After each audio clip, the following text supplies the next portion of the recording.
ধন্যবাদ সাংবাদিক বন্ধুগণ, আসসালামু আলাইকুম।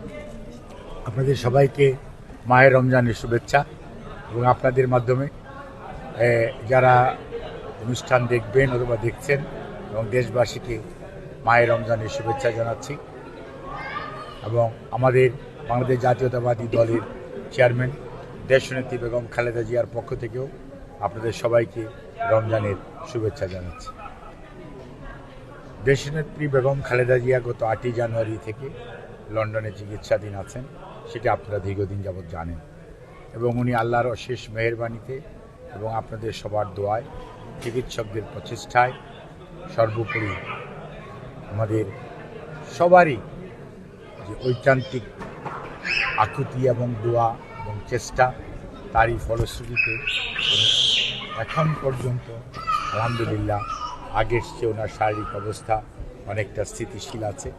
এখন এই অবস্থায় হয়তো উনি চিকিৎসকরা নিয়মিতভাবেই এখানকার চিকিৎসকরা ওনাকে বাসায় হোম ভিজিটের মাধ্যমে ওনাকে নিয়মিতভাবে ওনার শারীরিক পরীক্ষা নিরীক্ষা এবং চিকিৎসার ব্যবস্থা করছেন এবং প্রতি সপ্তাহেই ওনারা নিবিড়ভাবে ওনাকে পর্যবেক্ষণও করছেন এবং বিভিন্নভাবে ওষুধপত্র দিয়ে ওনার চিকিৎসা যাতে উনি আরও সুস্থতা বোধ করেন সেজন্য ওরা আমাদের প্রচেষ্টা চালিয়ে যাচ্ছেন।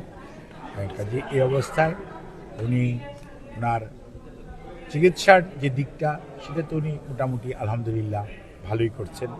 অন্যদিকে মানসিকভাবে উনি দীর্ঘদিন পরে প্রায় 6.5-7 বছর হয়ে গেছে, প্রায় 7 বছর পরে উনি ওনার ছেলে দলের ভারপ্রাপ্ত চেয়ারম্যান জনাব তারেক রহমান এবং ওনার সহধর্মিণী ডক্টর জুবাইদা রহমান এবং মরহুম আরাফাত রহমান কোকর সহধর্মিণী শামেলা রহমান এবং জাহিয়া রহমান, ওনাদের 2 মেয়ে এবং জনাব তারেক রহমান এবং জুবাইদা রহমানের অত্যন্ত যোগ্য সন্তান ব্যারিস্টার জাইমা রহমান, তাদেরকে সাথে পেয়ে ওনার মানসিকভাবে অনেকটা আগের চেয়ে বেশি সুস্থ আছেন এবং এই মানসিক সুস্থতাই ওনার শারীরিক সুস্থতাকে আরও বেশি বাড়িয়ে দিচ্ছে এবং ইনশাআল্লাহ আপনারা দোয়া করবেন।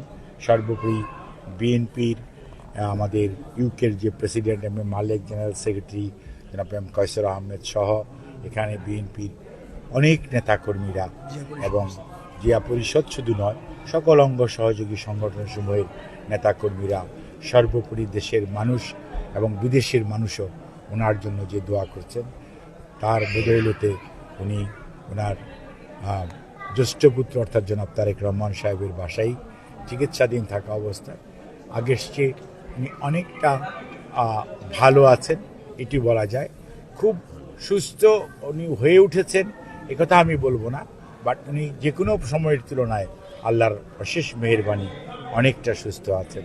আপনারা ওনার সুস্থতার জন্য দোয়া করবেন এবং উনি যখনই এখানকার চিকিৎসকরা ওনাকে অনুমতি দিবে যাওয়ার জন্য তখনই উনি বিদেশ থেকে থাকার মানুষ উনি নয়। কারণ আগেও দেখেছেন সরকার বিদেশে পাঠাতে চেয়েছে, জোর করে উনি আসেন নাই। উনি বলেছেন বিদেশে আমার কোনো প্রভু নাই, হয়তো বন্ধু আছে এবং উনি দেশের মানুষকে ভালোবাসেন